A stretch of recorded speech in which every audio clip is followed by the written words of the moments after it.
Então, vamos lá. Bom, boa noite a todos e todas. Sejam bem-vindos a mais uma edição do Cineclube Casas Casadas, uma iniciativa da ABC, Cursos de Cinema, com o apoio da Rio Filme e da Cavídeo. E hoje uma sessão de homenagem, uma sessão que eu chamaria de celebração de um artista, de um cineasta, de um pensador, uma pessoa que tem uma obra de enorme contribuição para a arte brasileira, para a cultura brasileira, sobretudo para a compreensão desse enigma que é chamado Brasil, um enigma que o Arnaldo Jabor, que nos deixou semana passada, enfrentou ao longo de muitos filmes, muitas peças, muitos textos, muitos debates, muitos comentários. Ele tem uma carreira múltipla, uma carreira que se inicia ali no início dos anos 60, que veio até bem perto de nós, aqui em finalzinho de 2021. Uma carreira que eu diria que é marcada, sobretudo, na sua, talvez, primeira metade, pela presença maior do cinema, como uma forma de expressão e de compreensão do mundo. O cinema para o Jabor foi um grande mergulho, no sentido da vivência de uma paixão, da vivência de um desejo, da vivência da compreensão de um instrumento de trabalho e, sobretudo, da vivência de um instrumento artístico que lhe permitia se aproximar de uma ou de outra maneira, de um ou de outro ângulo, desse enigma chamado Brasil. Jabor inicia sua carreira dentro do movimento do Cinema Novo, ele é um dos nomes maiores do movimento do Cinema Novo, participa das atividades, dos encontros, das ações que giram em torno do grupo desde o início dos anos 60, começa sua carreira, curiosamente, sobretudo como um técnico de som, que trabalha em filmes como Maioria Absoluta. Ele emprestou sua voz a alguns curtas dali em meados dos anos 60 e começa sua carreira de diretor de cinema ali em 1965, com, de um lado, um curto chamado O Circo, cujo diretor de fotografia, companheiro de trabalho, companheiro de geração, amigo, está aqui conosco, presente, Afonso Beato. E, do outro lado, com um curta de encomenda, chamado Rio Capital Mundial do Cinema, que era um registro do primeiro Festival Internacional do Filme, realizado no antigo estado da Guanabara, e que ele documenta através desse registro, que, juntamente com o Circo, já tem uma marca curiosa. Os dois filmes são coloridos, no momento em que fazer um filme em cores no Brasil não é algo corrente, mas, de alguma maneira, já interessava ao jovem Jabor, e dali ele vai partir para uma carreira de longas-metragens absolutamente, enfim, conhecida, bem-sucedida, bem recebida por crítica e público, e de grande impacto cultural, seja através da aproximação ao documentário, com um filme como Opinião Pública, seja através da aproximação ao teatro, que era outra das suas formas de expressão artística, por exemplo, na adaptação de um texto do Nelson Rodrigues, como Toda Nudez Será Castigada, seja num retrato arriscado e, ao mesmo tempo, divertido, crítico, eu diria, ensaístico, como em filmes como Tudo Bem, ou em filmes como Eu Te Amo, para, de alguma maneira, encaminhar a sua carreira, num momento, inclusive, que o cinema brasileiro se coloca aí uma das suas eternas crises, né, ali em meados dos anos 80, para uma abertura para outros campos. Mas eu acho que hoje a gente vai conversar sobretudo sobre o Jabor, cineasta. E temos aqui conosco dois de seus fotógrafos. Um eu já mencionei, que é o Afonso Beato. O outro, que está aqui conosco, é o Lauro Scorel, que inclusive foi o diretor de fotografia do filme que foi apresentado pelo Cineclube nessa homenagem, que é o Toda Nudez Será Castigada. E a gente, enfim, parte desse filme, realizado e lançado ali em 1972, 73, para, digamos assim, uma conversa, compreensão, entendimento, apresentação da vida e da carreira de Arnaldo Jabor, esse cineasta que marcou indelevelmente aí a história do cinema brasileiro na segunda metade do século XX e que, já que no século XXI, realizou mais dois trabalhos, um apresentado em 2010, A Suprema Felicidade, o outro ainda inédito e que será a sua obra derradeira. Para começar essa conversa aqui de hoje do Cineclube em torno da figura do Jabor, eu perguntaria ao Afonso como é que você conheceu o Jabor, como é que foram esses primeiros momentos de convivência entre vocês e como é que vocês chegaram a um filme como O Circo. Tá bom, Hernani, obrigado. Primeiro quero dar boa noite a todos e pedir perdão da minha imagem não estar sendo apresentada, porque eu estou com uma internet muito ruim e eu espero que vocês estejam me ouvindo, pelo menos, mas se eu ligar a imagem, a voz vai deteriorar. Então, é boa pergunta e eu também acho que eu e o Lauro temos uma... Foi perfeito e agradecer a presença do Lauro, porque vai dar muita informação para o Jabor. Os últimos filmes, o Lauro fotografou o último filme dele e vai ser interessante ver toda essa história dele. Mas eu encontrei o Jabor no Metropolitano. Para quem não sabe, o Metropolitano era um jornal da União Metropolitana dos Estudantes.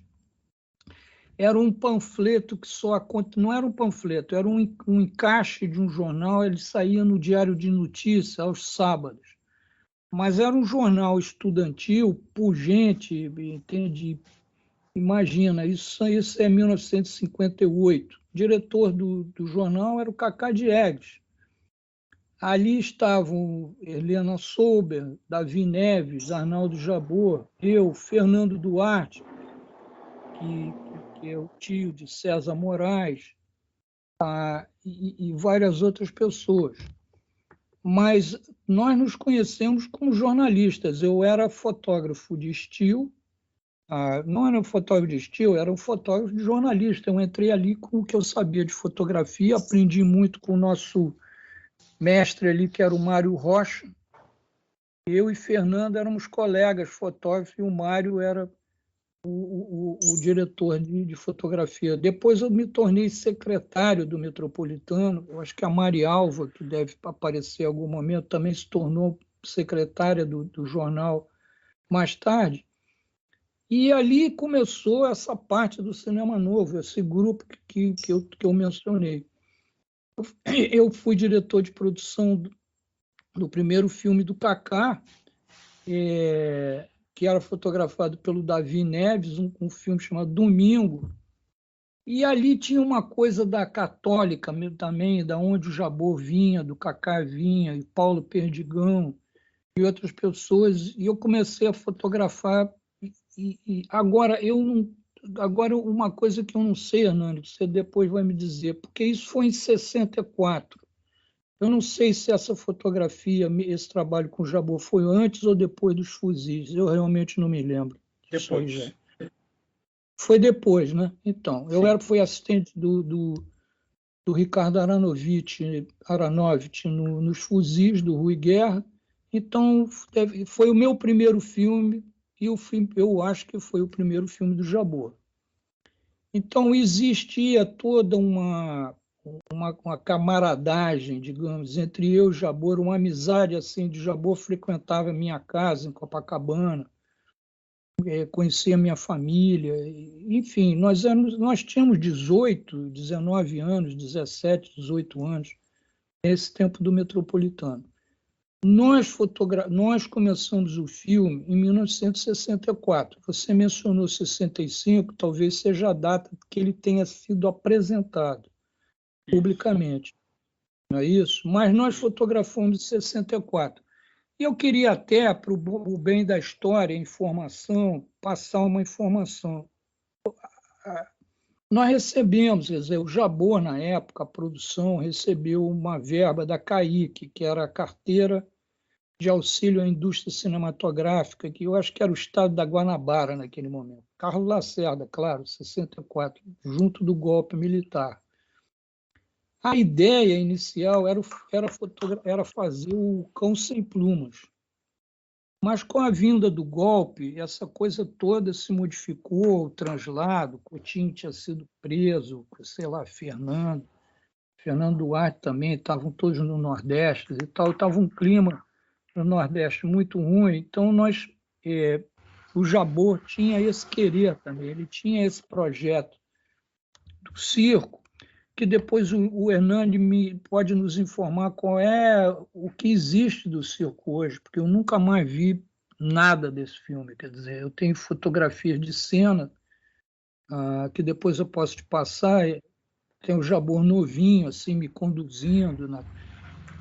Isso foi uma coisa assim, de irmandade, de muitos meses de trabalho, indo e vindo, acompanhando circos e tudo, mas Hernani pode depois, o Silvio, quem quiser falar mais sobre o filme, mas naquele momento esse filme foi muito bem recebido.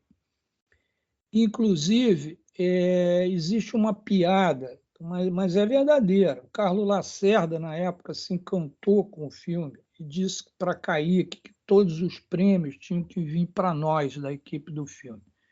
E foi assim, o Jabor foi lançado de uma certa forma com um brilho que ele sempre teve, com as ideias geniais. O circo é isso. O circo era uma exposição dos meios de comunicação de massa tecnológico, uma televisão acabando com uma cultura circense, uma cultura mais popular, mais feita diretamente sem essa tecnologia. Foi uma coisa, para mim, arrojada, porque foi também o meu primeiro filme a cor, e isso dependia de muito estudo na época, porque você não tinha dinheiro para você iluminar um circo. Eu me lembro que na época nós tínhamos 30.000 watts. Eu acho que eram 6 refletores de 5.000 para você iluminar um circo inteiro. Então, havia muitos desafios. Tem uma coisa extraordinária do Jabor. Depois eu fiz um longa, que eu posso falar um pouco, que foi o Pindorama, em 1970, mas que chegaremos acontece? lá. Pois é, mas o que me acontece, assim, de eu ver a imagem desse amigo que se foi da vida, da nossa vida, mas que a história vai segurar, é o sorriso do Jabor. Eu não estou brincando. Em todo esse período que eu tive junto do Jabor, eu nunca vi o Jabor aborrecido. O Jabor, ele tinha um humor assim, até meio judaico, de se autocriticar e tudo, mas era a inteligência dele, era uma coisa de humor, mas era um homem não só inteligente, vocês vão estar cansados de falar nisso, mas e corajoso, mas era um homem bom, entende? Uma pessoa adorável, Nunca vi ele, entende, agredir, brigar com ninguém, entendeu? O Jabor, não sei, você nunca chegava a um ponto de confronto, ou de ideias, ou de ético, ou de postura qualquer. O Jabor era, assim, uma pessoa maravilhosa de trabalhar. Então, passado o circo, depois vocês preenchem Opinião Pública, esse outro filme que Hernani mencionou, que eu não conheço. Mas aí nós fomos fazer a Pindorama, né? Pindorama vem depois do Dragão da Maldade contra o Santo Guerreiro, que tinha tido uma projeção internacional da crítica, de Cannes, sei lá, prêmio da crítica na época, eu acho 68, 69, Hernani me corrige depois. O Glauber ganhou o melhor diretor em Cannes. Ele dividiu a a melhor melhor direção, me parece. Hein? Ele dividiu com o Israel a melhor direção no Festival de Cannes de 69, me parece. Foi isso, Hernani? Pode ser isso, é. Deve ter sido, vocês sabem. Mas, enfim, o que eu quero trazer do Dragão da Maldade, que, claro, o Glauber usou muito a metáfora, não é? Como linguagem, porque 68, 69, assim, volta para a repressão, tudo isso acontecendo. E o Glauber, claro, usa a metáfora, mas passa. O filme fez o primeiro sucesso fora, depois ele vem a... Por que eu estou contando tudo isso? Porque em 70, o Jabor faz o Pindorama, que é um filme bastante hermético, bastante hermético.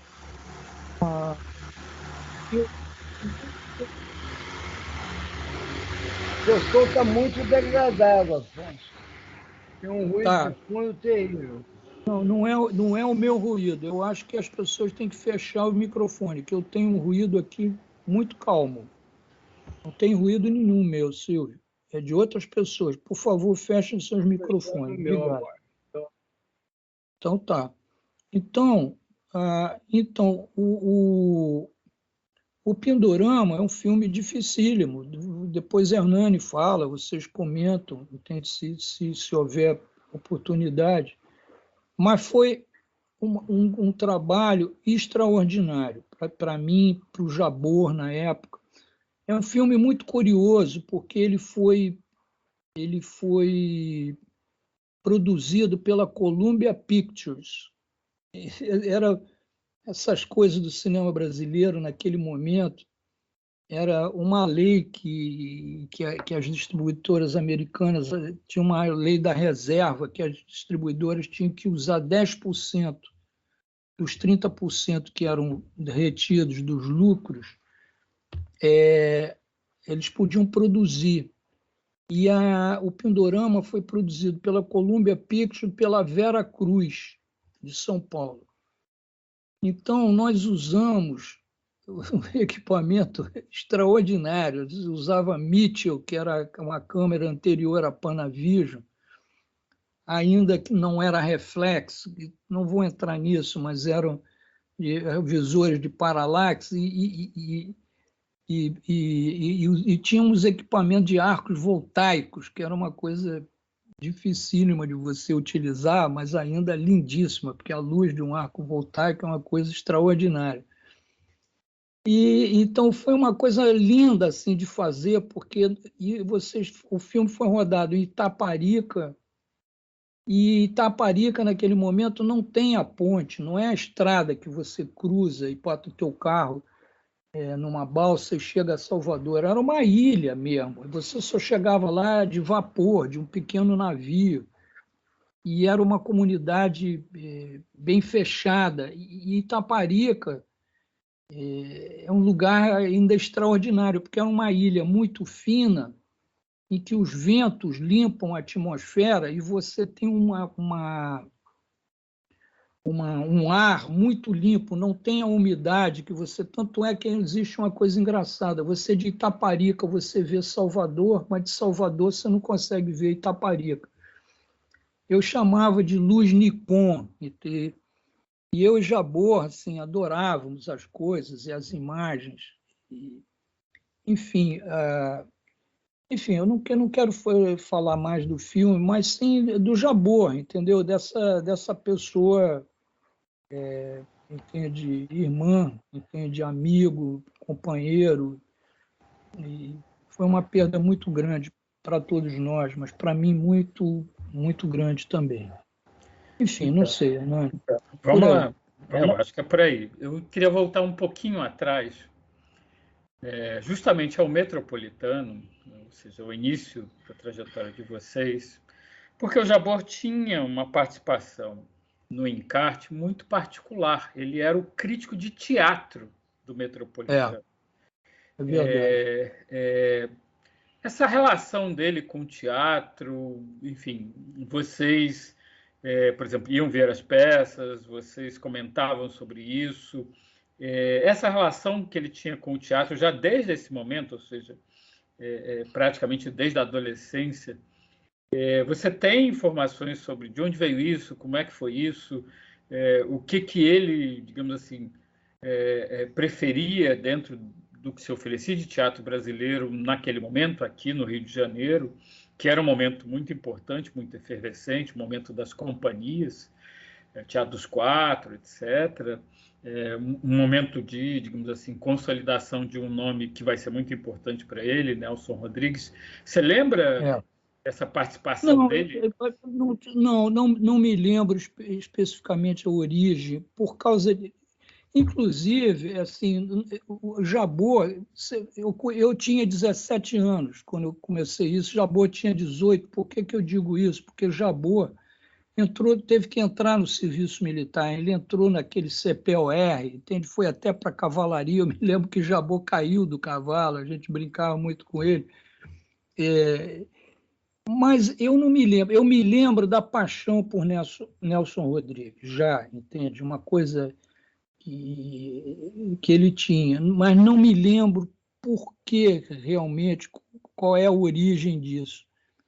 Talvez, não sei, Cacá, talvez até o Lauro saiba mais disso do que eu, mas na época nós estamos muito mais voltados ao cinema tem uma coisa interessante, essa história, até para nós precisarmos a trajetória dele, essa história dele fazer o som, eu tenho a impressão que o Jabor ele participou daquele curso do Arne Suxdorf. Sim. Tanto que o circo ele foi intérprete, me parece que ele foi intérprete do Arne no curso. Isso. Não era intérprete em inglês, né? Porque aquele menino também veio junto, um que foi depois, Roberto Baker também veio junto, né? Veio com a... É verdade, agora, isso eu estou me lembrando.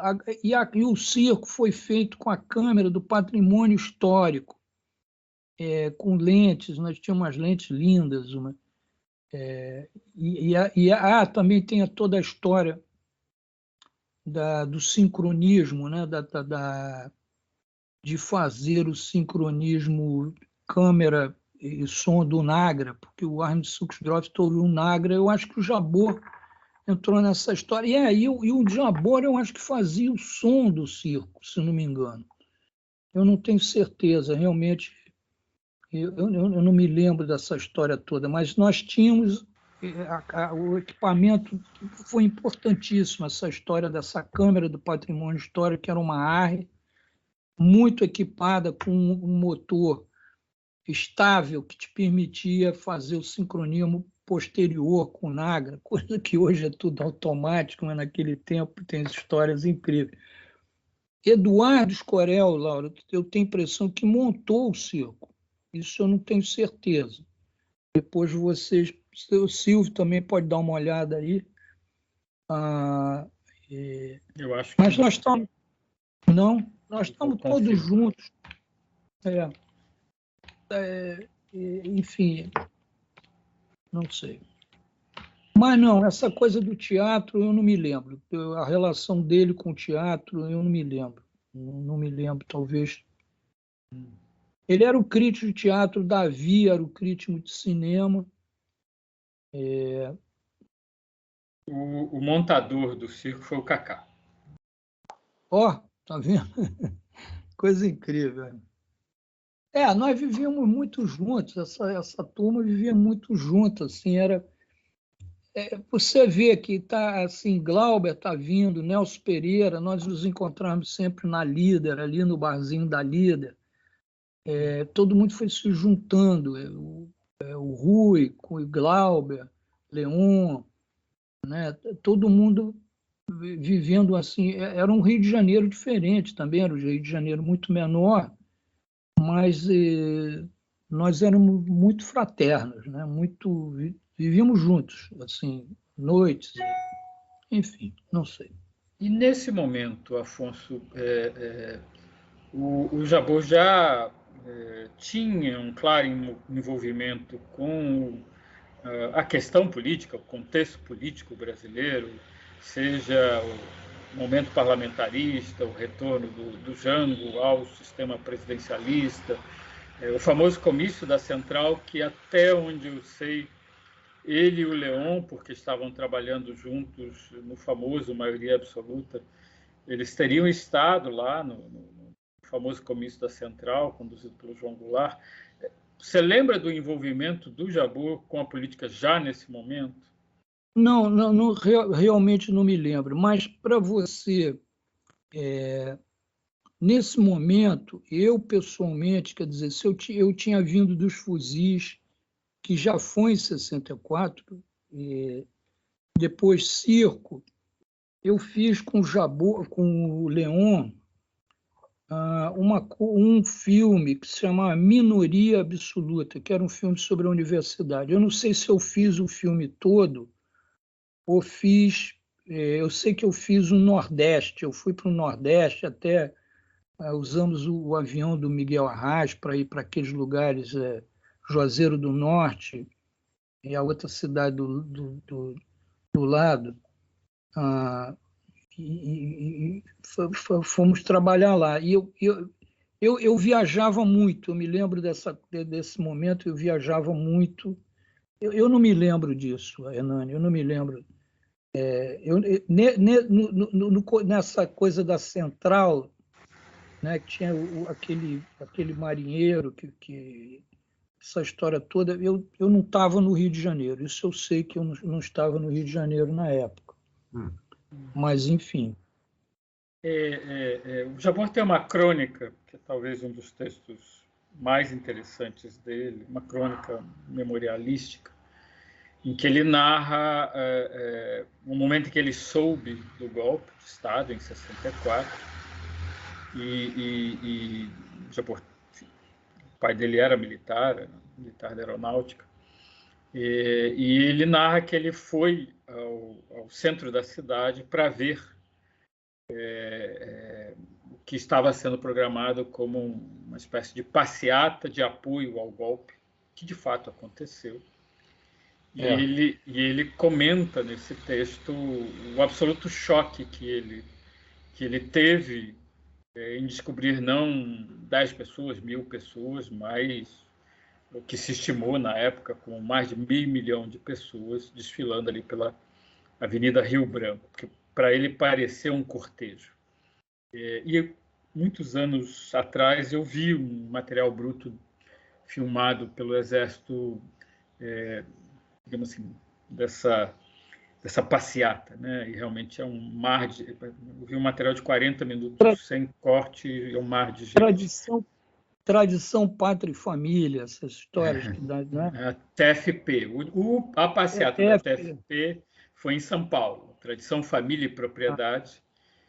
Mas havia alguns cartazes na passeata do Rio da TFP, que digamos assim, um dos momentos da história brasileira que vai ter uma presença forte dentro do cinema do Jabor, inclusive do Glauber também, mas do Jabor eu diria que mais diretamente, inclusive no Toda Nudez, Será Castigado.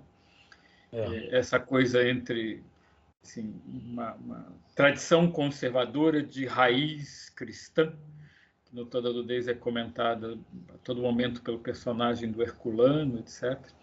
Então, eu estou trazendo esse momento de memória do Jabor, esse texto que ele publicou, se não me engano, no Globo, há muitos, muitos anos atrás, eu não me lembro mais exatamente quando, porque me parece que esse é um momento de grande inflexão na vida e na trajetória dele, seja pela experiência de um lado com vocês no Cinema Novo, mas do outro lado pelo envolvimento, inclusive, através do Leon, nesse processo político em curso ali, em 63, 64, e esse choque da ruptura provocada pelo golpe, e que ele disse que ele ficou na Rio Branco ali, vendo aquele mar de gente passar, para ele de uma forma estupidamente sorridente, eu acho que é essa a expressão que ele usa, e, enfim, ele vai se engajar numa trajetória cinematográfica e artística, digamos assim, de grande perspectiva crítica e, sobretudo, de uma perspectiva crítica em direção à política. Por isso que eu te perguntei se enfim, vocês tinham esse envolvimento, essas conversas. Não tinha envolvimento, mas é uma boa pergunta. Eu te diria o seguinte, naquele momento, existiam colegas, como você mencionou, o Leon e outros colegas, que tinham uma ideologia política clara. Eu não diria que o Jabor tivesse isso já nos tempos de Metropolitano, mas, claro, o Metropolitano é um jornal de esquerda, totalmente de esquerda, era, inclusive, o apoio da UNE, né, da União Nacional dos Estudantes, era feito através dali. Mas eu diria assim, como imagem, o Jabor está mais para Bob Dylan do que o João Baez. Entende? Quer dizer, a crítica do Jabor à sociedade ele fazia mais através do ético do que do político necessariamente. Mas é claro que essas coisas se encontram e era claramente. Entende? Então, isso era claro desde o circo e depois a opinião pública, imagina. Não? Mas ele tem, digamos, a radicalização política naquele momento. Eu acho que você está acertando bem nesse ponto.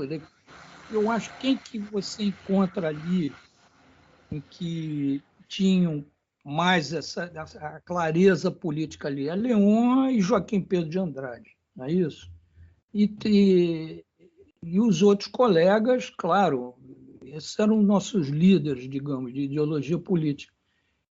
E eu acho que ele se nutre ali desse grupo, né? E Kaká também, entende? Mas, enfim. E um retrato do artista quando jovem, ou seja, como é que é o jovem diretor de cinema Arnaldo Jabor? Ele era um diretor enérgico, ele era um diretor detalhista, ele era um diretor que conversava com o fotógrafo, ele era um diretor que trabalhava com o roteiro na mão. Como é o jovem artista? Ele trabalhava mais com os atores, entende? Mais com os atores, mas ele controlava tudo, ele sabia de tudo. No circo, o circo é uma coisa mais de enfrentamento, você sair com uma câmera e encontrar as coisas, mas tinha um roteiro, nós íamos a partir do roteiro. E tinha a presença do Glauber ali, que era muito amigo, e a gente tem histórias incríveis. Eu tenho uma coisa que nós saímos, eu tinha um fusquinha, a gente punha o equipamento ali atrás e saía e ia filmar. Eu acho que o Carlos Liuzzi, se não me engano, Carlinhos Liuzzi era o assistente de câmera. Eu não tenho certeza aqui agora, mas eu sei que éramos 3, que não cabia mais nada no carro. E nós íamos para a cidade, e para os circos, e fazer essa história toda. O Jabor, ele já estava pensando muito na linguagem, entende? Ele foi arrojado na linguagem. Mas quando a gente faz o Pindorama é um filme muito complexo, entende? De cenografia, meses e meses de construção em Itaparica. Aí sim, Jabor já era super detalhista. E, enfim, era uma produção com Ítala Nandi, com o Pingo, irmão do Pereio. A direção de arte desse menino, Lauro, me lembra o nome, do Ripper. Do Carlos Ripper. Maravilhosa, entende? É maravilhosa. E muito aí, tudo muito detalhista, muito desenho, a cenografia. a fotografia, tudo era muito complexo e até grandioso. Tem coisas, sei lá, muito bonitas. Eu me lembro desse filme. Mas não, o Jabor ele se dedicava muito aos atores. Todo assim claro, nós tínhamos reuniões de programação, né? Vamos fazer isso, tal, a lista de planos que vai se fazer e tal, tal. Mas o Jabor confiava demais em mim na época e evidentemente vinha essa produção cenográfica, mas o Jabor é totalmente dedicado aos atores, entende? Isso aí é a relação dele com o teatro. Mas eu acho que essa fase nova, inclusive tem os depoimentos agora que foram feitos das duas Fernandas, né? Do Jabor dirigindo a Fernandona e a Fernandinha, e Lauro pode dizer que Lauro participou dessa fase. Eu acho que o depoimento dele vai ser muito mais importante. Eu acho também que a proximidade, até a amizade, o conhecimento com o nosso dramaturgo, ele interpretou Nelson Rodrigues. Eu me lembro, não quero aqui ser palavra de Jabor, mas como ele via o Nelson Rodrigues. Eu acho que o Lauro participou diretamente disso, eu acho que ele pode detalhar muito mais. Mas Nelson Rodrigues pode ser visto de várias formas, e o cinema brasileiro tem os filmes aí de Nelson Rodrigues para serem comparados. Eu acho até que é uma coisa. E o Jabor eu acho que foi o que compreendeu mais sobre isso. Tem um microfone aberto aí. Acho que é do Fabiano. Oi, Fabiano. Fecha o seu microfone, por favor. Eu vou Boa noite, tentar. querido. Não, noite, tranquilo. Tá, Boa noite. Tá aí agora. Tudo bem. Mas, enfim, eu acho que é isso. Eu acho importante você falar isso, Afonso, porque assim, o Jabor ele escreveu muito sobre milhões de assuntos, milhões de questões, mas muita coisa que ele falou ou escreveu sobre cinema, curiosamente para mim, tem muito a ver com questões técnicas da criação cinematográfica. Eu tenho essa curiosidade particular por esses momentos iniciais do uso da cor, ali nos anos 60, que ele, enfim, começa sua carreira já em cores, mas ele escreve, por exemplo, sobre o uso da película Tri-X da Kodak, realmente tem um microfone aberto. Tá até, eu acho, que passando uma televisão. Ainda eu? Eu não sei se é você, Fabiano, mas desliga, por favor. Não, eu não posso. Eu acho que Olha é só, a sua casa, Fabiano. Hernani, para um instantinho. Eu vou mutar todos e você abre o seu. Tá bom.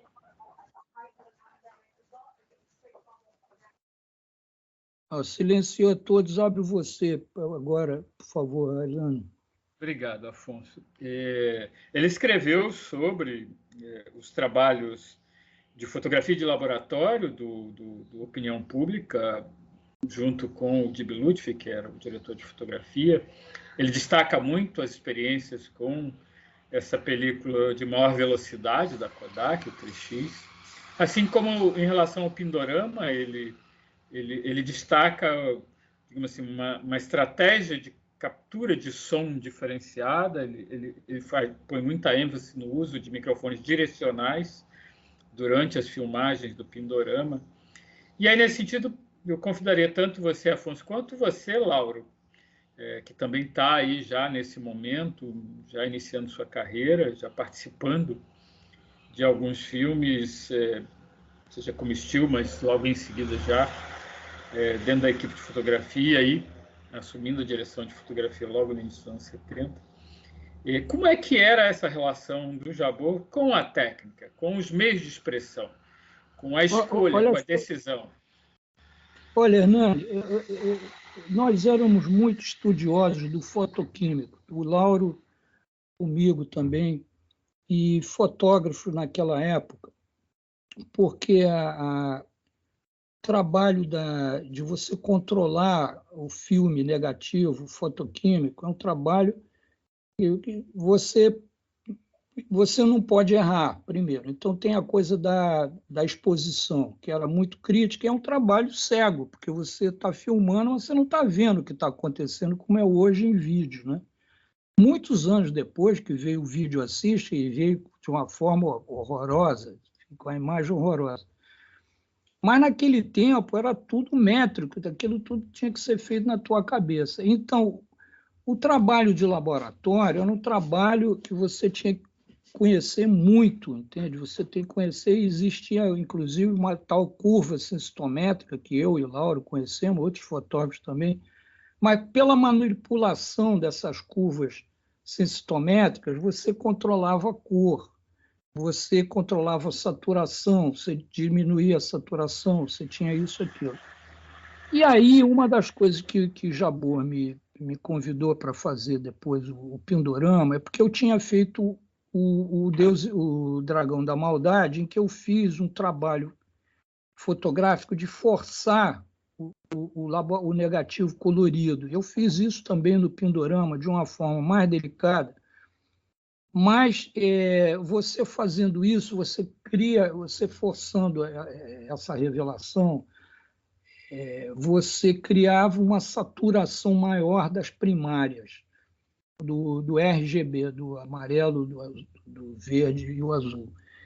E isso criou uma coisa no Dragão que foi muito importante. E isso aí é um perigo quando você faz isso, porque se uma curva dessa cruza uma com a outra, cria uma constante. E é como se você colocasse, naquele cruzamento de cor, como se você colocasse um filtro assim, violeta na frente da tua câmera. Então, você perde o controle das três cores. Era uma coisa muito complexa, então eu não vou entrar nisso agora. Mas o Jabor gostava disso, é verdade. O Jabor tinha um conhecimento, talvez ele tenha tido no curso do Arndt Suchsdorf, mas nós conversávamos muito sobre isso. E essa coisa de forçar negativo e tal, antes de Pindorama, eu tinha feito o Bravo Guerreiro, em que foi um sonho para mim, porque foi pela primeira vez que eu consegui fotografar com aquilo que o Ricardo Aranovich havia fotografado, os fuzis, que era um negativo chamado Dupont, né? E ele trazia um preto aveludado, uma coisa aveludada. Enfim, são histórias, nós vivíamos muito isso, nós conversávamos muito sobre isso, entende? Porque o controle daquilo era um controle mais do que técnico, era tecnológico, você tinha que estudar, você tinha que entender as curvas, um pouco de trigonometria, um pouco de química. E nós vivíamos conversando com isso, era uma coisa, nós fomos nos descobrindo, não tinha escolas de cinema que tem hoje, para que você possa passar. Mas o Lauro acompanhou isso comigo, o Lauro sempre foi um estudioso profundo disso, muito rigoroso, e sabe, viveu a carreira do Lauro, também como a minha, muito mais fotoquímica. Então, isso tudo era, digamos, muito respeitado. Isso tinha que ser muito respeitado, no sentido de que era muito difícil, era muito especializado naquele momento. Se você quisesse fazer uma coisa diferente em termos de cor em cinema, você realmente devia... Não é só a iluminação e filtragem, porque o fotoquímico, toda essa coisa da pós-produção, era muito limitada. Ou você fazia com luz no momento e com a câmera e com o processo químico, fotoquímico, ou você não tinha muito o que fazer no final. O color grading, a correção de cor, era muito limitada no fotoquímico. Você não podia fazer muito mais coisa. Mas, enfim, não vou entrar nisso. O Jabor, você tem razão, o Jabor, ele participava muito disso. E E o Dib também, o Dib conhecia bastante. Eu não conheço esse documento sobre opinião pública, mas estou certo que não, eu me lembro disso, que nós conversávamos muito sobre isso. E era uma questão de convencimento, assim. O diretor de fotografia naquela época, ele trazia essas coisas. Os diretores tinham que vivenciar essas coisas, aceitar ou não essas propostas. E que só você vai ir a ver mas tem umas coisas engraçadas, porque, por exemplo, o Dragão da Maldade, nunca ninguém viu nenhum copião. Entende? Nós filmamos um filme em 21 dias, tudo à cega, tudo foi exposto à cega, mandado revelar em São Paulo. Alguém, às vezes, dizia, não, tá bom, mas eu não sabia o que era. Então, era uma coisa assim, muito séria. E, claro, todos os diretores. Sumiu a fonte. Mágica, era enfim, fotoquímica. O ruído não é meu, esse ruído de fundo aí não é meu. Agora foi aqui. Mas vai lá, Hernani. Vamos lá, vou passar para o Lauro. Só uma informação, esse comentário do Jabor em torno do opinião pública, das questões técnicas da opinião pública, está na revista Filme e Cultura, que tem uma matéria sobre a produção do filme, particularmente o trabalho de laboratório desenvolvido pelo Dib, pelo Jabor e lá pela Líder. Lauro, eu te perguntaria também como é que você conheceu o Jabor e talvez você pudesse comentar se você, enfim, interagiu com essa fase que eu vou chamar de filme puxado, de uma forma muito genérica. Eu não sabia que o Jabor tinha um interesse tão grande assim. Eu sabia que a opinião pública, sim, tinha esse tipo de experiência de expor para, sei lá, 400 asas e puxar para 800, e ele comenta isso, mas não sabia que, de repente, isso tinha se estendido mais amplamente. Mas como é que você conheceu o Jabor? Olha, Hernani, quer dizer, obrigado aí pelo convite, ABC, de estar aqui nesse pequeno encontro para a gente relembrar um amigo, um colega tão querido. O Jabor entrou na minha vida, eu acho que no momento que ele fez o curso do Sukersdorf. Quer dizer, o Eduardo fez esse curso e eu comecei a ouvir falar de Arnaldo Jabor nesse momento, assim.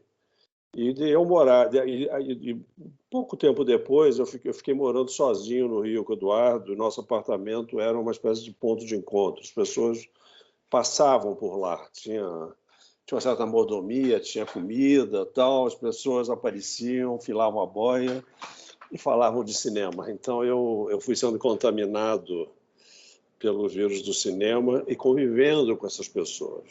E o Jabor eu conheci assim, indo lá em casa e falando e trazendo notícias ou dos filmes que queria fazer ou dos filmes que outros tinham feito. Quer dizer, era muito rico esse convívio, porque todo mundo, Joaquim, Glauber, Jabor, Davi, toda essa turma passava lá por casa e eu fui sendo, digamos, envolvido por esse universo do cinema, gradualmente. E assim, a lembrança mais antiga profissional que eu tenho com o Jabor é num desses filmes que você mencionou, no filme dele sobre o festival de cinema, que ele ganhou um prêmio, né, para fazer esse documentário. E um dia eu estava no colégio ainda, eu lembro do Jabor passar lá em casa que o Dib precisava que alguém que carregasse a bateria para ele, que eles iam filmar o encerramento do festival, que foi no Maracanãzinho. Então, assim, passaram lá às 8 da noite, me arrastaram, era uma bateria pesada daquele tempo, eles iam filmar, o Dib de carona na mão, mas alguém precisava carregar a bateria. Então, foi assim uma primeira noite de encantamento com o mundo do cinema, show de Elis Regina na noite de encerramento, as atrizes estrangeiras, e eu ali carregando aquele peso. Então, foi assim eu posso dizer que foi minha primeira incursão profissional junto ao Jabor. Depois eu também fiz algo parecido no Opinião Pública, eu também fui numas filmagens ali no Largo da Carioca, eu estava já na ESG nessa época, E também, e o Dib sempre, ele e o Dib sempre que podiam me convocavam assim para quebrar um galho quando eles precisavam de apoio em algumas filmagens. Agora, eu queria voltar um pouco atrás, assim, eu acho que o Fabiano sabe essa história até muito melhor do que eu. Acho que o Fabiano daqui a pouco tem que contar. Mas o Jabor era um homem, quer dizer, do teatro, da poesia, fazia teatro no Colégio Santo Inácio. Quer dizer, ele vem desse universo. Não foi à toa que ele foi fazer crítica de teatro no jornal, como o Afonso mencionou, no Metropolitano.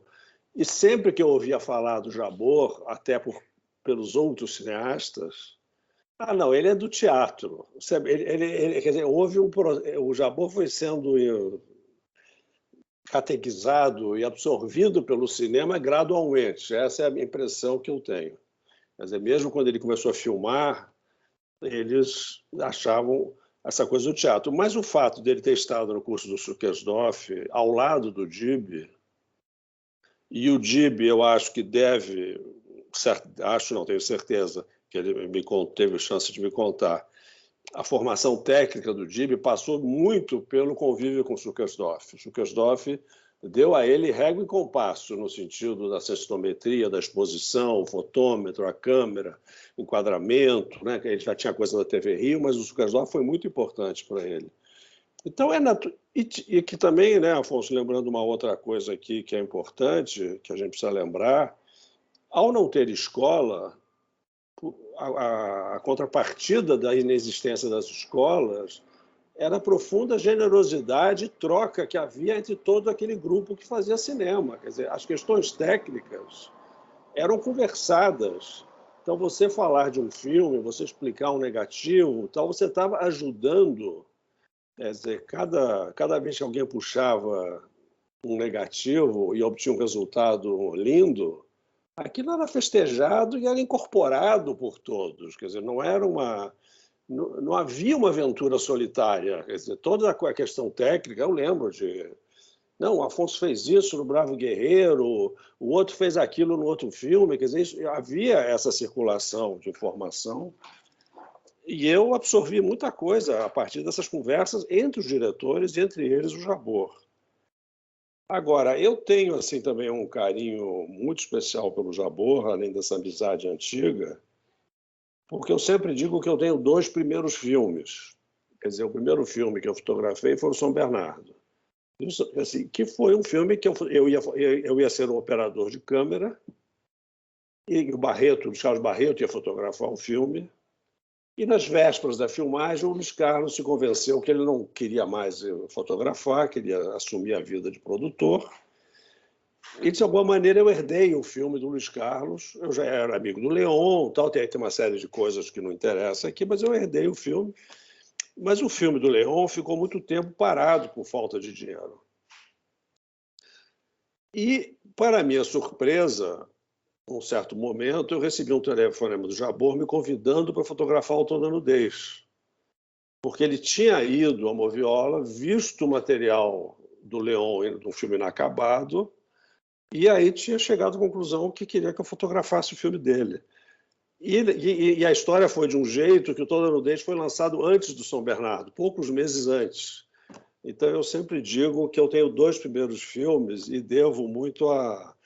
E tinha muita alegria do fato do Jabor ter, digamos, me escolhido, né, para fazer o Toda Nudez.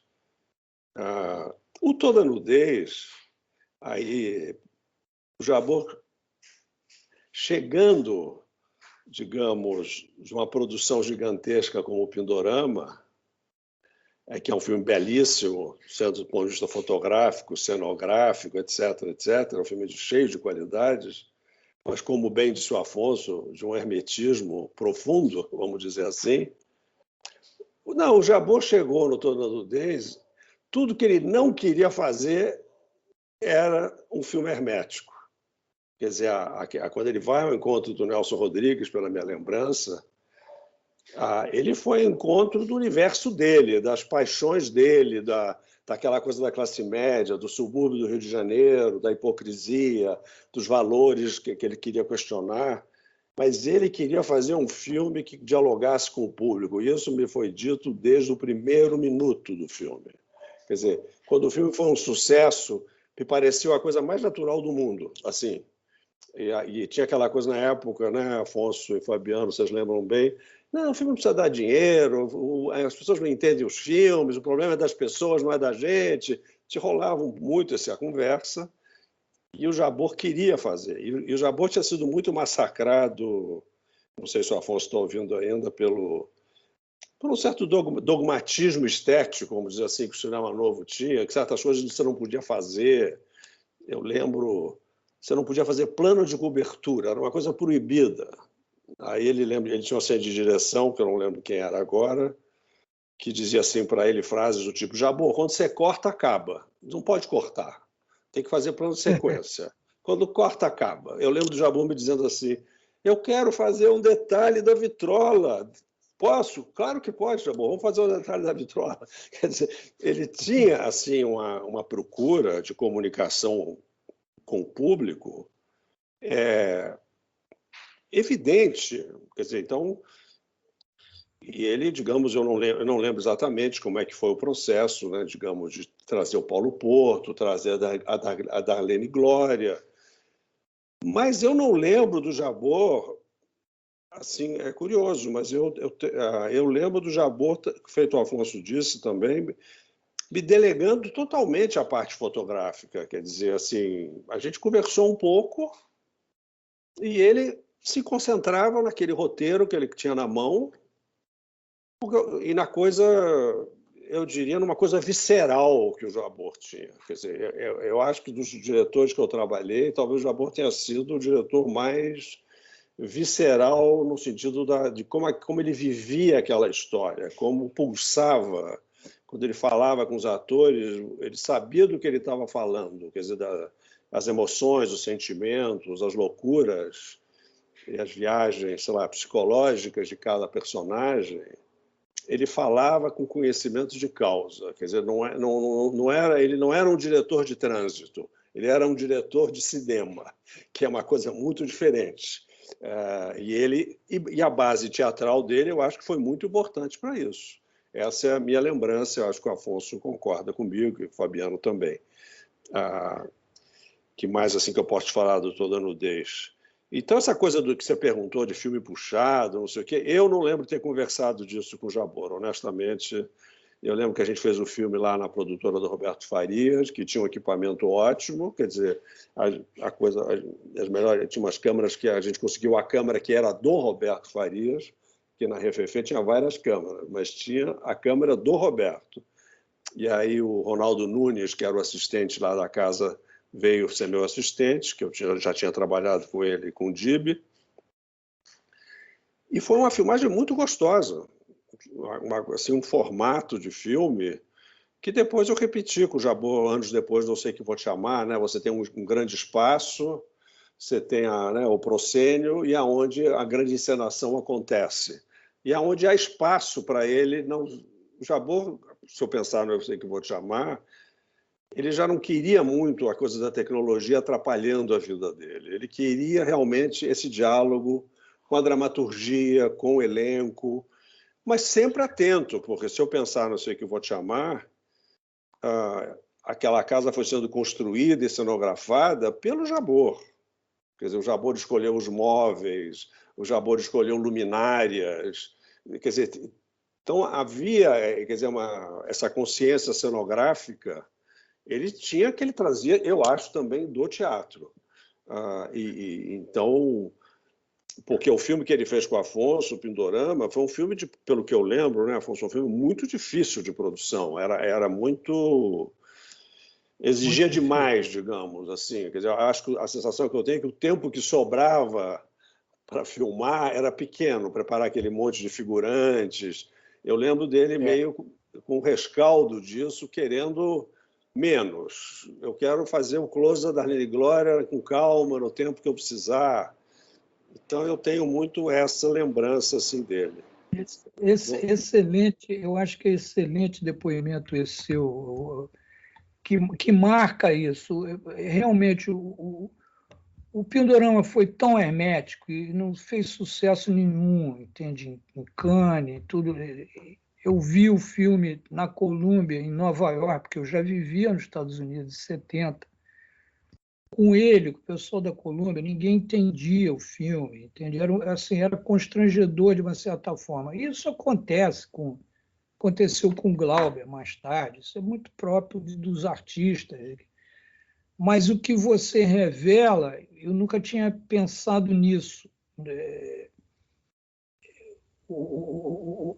A não aceitação do Pindorama cria nele uma liberdade. Eu vivi isso com Pedro Almodóvar, isso é uma outra história, mas de um fracasso de uma coisa surgiu uma outra coisa, porque os diretores têm isso, quando chegam naquela barreira de comunicação, que eu acho que foi o caso do Pindorama, você colocou muito bem, ele parte para a nudez de uma outra forma, né? Totalmente o reverso dessa história.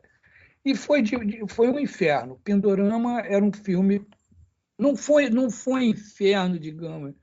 Talvez tenha sido um inferno para ele, mas era muito complexo. Muitas roupas, vestuários. Aí o Ripper fez uma coisa num buraco assim, que o sol ia embora rápido. Então... Mas, enfim, era naquela época, era uma maravilha, diversão. Eu não posso deixar de ter adorado. Mas para ele não foi. Diga logo. Não, desculpe, Afonso, conclui. Desculpe você, eu só queria confirmar e achar brilhante a passagem, porque eu acho que isso é muito importante na carreira dele, a passagem entre Pindorama e a nudez. Não, e ele, quer dizer, eu acho que esse universo das paixões da classe média, vamos chamar assim, suburbana, da classe média carioca, eu acho que era o universo onde ele melhor se sentia. Eu acho que ali ele estava pinto no lixo, quer dizer, ele sabia de tudo que estava acontecendo e, de alguma maneira... E o Jabor tem uma coisa que eu acho também que precisa ser valorizada, que ele ampliou o espectro dos filmes brasileiros, quer dizer, aquela coisa da política, do discurso sobre o país, explicar o país, ele incorporou, né, a psicanálise, né, quer dizer, a subjetividade, ele incorporou outras coisas. Então, para mim, ele abriu... Esse foi grande. Onde foi esse? Aqui.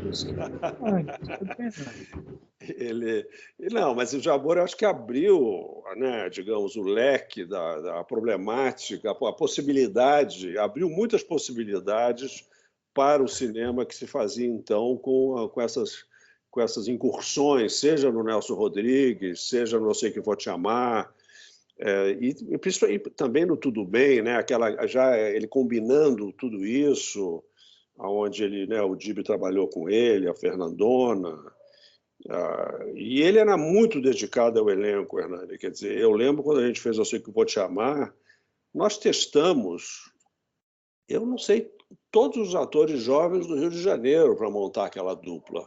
Quer dizer, a gente testou toda aquela geração, seja de homens ou de mulheres, experimentamos duplas e duplas, esse com aquele, e ele só escolheu o Thales Panchacon quando ele foi ver um musical, por acaso, numa noite, e descartou todos os atores profissionais, porque o Thales era bailarino, na verdade, né? Quer dizer, ele foi lá e achou que era o Thales que tinha que fazer. Quando ele escolhe a Fernandinha, que eu acho que tinha, não sei nem se ela tinha 18 anos, acho que ela não tinha nem 18 anos quando a gente fez o filme com ela, também em detrimento de todas as outras atrizes um pouco mais velhas, que talvez tivessem uma compreensão melhor daquele texto, daquelas coisas todas. Então, assim, foi um dos grandes diretores que eu tive a oportunidade de trabalhar.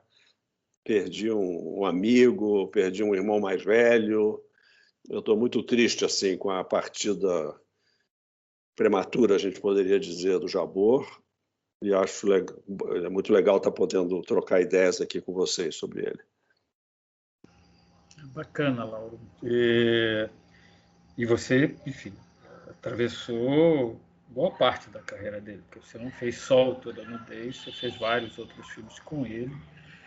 E Olha, acho que eu posso te dizer, Hernani, olha, ele me convidou para fazer o Tudo Bem também, eu estava com outro projeto, me convidou para fazer o Eu Te Amo, eu também estava em outro projeto, eu poderia ter feito, eu fiz 3, mas podia ter feito 5 ou 6, quer dizer, quando ele fez o casamento, eu estava morando no Chile, então era uma pessoa que falava dos filmes comigo, assim, dos projetos futuros, o que ele estava cozinhando, e, e também o Babenco ele teve uma importância muito grande também na minha trajetória, porque foi ele que me apresentou ao Babenco. Quer dizer, eu voltei numa temporada que eu morei no Chile, no Peru, encontrei com o Jabor na praia, assim, e ele me disse, pô, tem um argentino aí que adorou fotografia do Toda Nudez, você não quer fazer um filme dele, não sei o quê e tal. E 2 dias depois eu estava em São Paulo conversando com o Hector e fiz o Rei da Noite e comecei minha colaboração com o Babenco. Então também teve esse lado. Então ele foi muito importante no meu percurso profissional e cinematográfico. olha, bacana isso. Eu diria até mesmo, talvez, uma pessoa central na sua carreira, de uma ou de outra maneira. Mas eu queria voltar um pouco ao Toda Nudez, não só porque é um dos seus 2 primeiros filmes, mas o Toda Nudez, para mim, é um filme algo surpreendente, não só por essa, eu diria, leveza. O filme, para mim, tem esse caráter de leveza na sua encenação, no jogo com os atores, numa certa abordagem do Rio de Janeiro, de alguns espaços cariocas, etc. Mas também, assim, eu acho que vocês usaram o estúdio da Refefê, não? Vocês trabalharam lá? Não? Não, todo filme foi em locação. Todo filme Todo foi em ele? locação. Todo não tem nenhum cenário construído. É tudo em locação. Coisas que algumas casas que foram postas abaixo pouco depois do filme. Mas assim a gente tem a locação principal é ali no que acho que existe até hoje, é um casarão ali no Maitá, né, que era da Odete Barcelos, que foi cenário de vários filmes, da Culpa do Domingos de Oliveira, de um filme da Teresa Trautmann, de um filme do Eliseu Visconti, várias pessoas filmaram ali. E nós tínhamos um diretor de arte, que era o Regis Monteiro, que fez a cenografia. Mas assim a lembrança que eu tenho é de chegar nos lugares e filmar do jeito, quer dizer, eu acho que o Regis foi importante na escolha, né, na localização dos espaços. Mas assim não havia trabalho de preparar os espaços, era do jeito que era. A verdade do filme também passa por aí. Então, nesse sentido, tinha pouca luz, você trabalhou com pouca luz, você, enfim, chegava ali. Pouca luz era a regra, né, do cinema de então. Quer dizer, não tinha. Mas não era nenhuma luz, né? Não, tinha umas lâmpadas, tinha pouca coisa, não tinha muita luz, não. Eu lembro muito que a gente usava papel celofane azul para mexer na temperatura de cor, assim, das lâmpadas. Era bem. Éramos muito entusiasmados, vamos dizer assim. A gente fazia com pouco. Mas isso é importante nesse filme. É um filme que flerta com referências, digamos, hoje a gente chamaria talvez de bregas da época, né? Flerta com ambientes como o ambiente do cabaré, que tem aquele vermelhão ali, em vários momentos, etc. Mas o Regis Monteiro fez não só a cenografia, mas também o figurino, que é um figurino muito insinuante em termos de cor. Sobretudo a Darlene muda o tempo todo de vestuário, etc. E tal. E me ficou a impressão de, em alguns momentos, parecer estúdio, mas é surpreendente descobrir que não. Não, a gente é tudo locação. E nessa coisa do vermelho teve até uma situação engraçada, já que você falou, já que podemos também contar anedotas, que naquela cena da boate com o Pereio ali, eu lembro que eu estava ali, acho que o teto era baixo, e aí eu pus um refletor, assim, não tinha onde pôr o refletor, e o Jabor disse, deixa em quadro o refletor. E eu acreditei, eu disse, tá bom, deixei em quadro, filmei com o refletor em quadro, tem lá um low lightzinho em quadro, e quando a gente foi ver o copião, o Jabor, mas tem um refletor em quadro? Eu falei, ué, Jabor, você não disse que era para deixar o refletor em quadro? e aí foi que... você tem razão, tá bom, deixa o refletor em quadro, não se fala mais nisso. Então teve esse um momento divertido.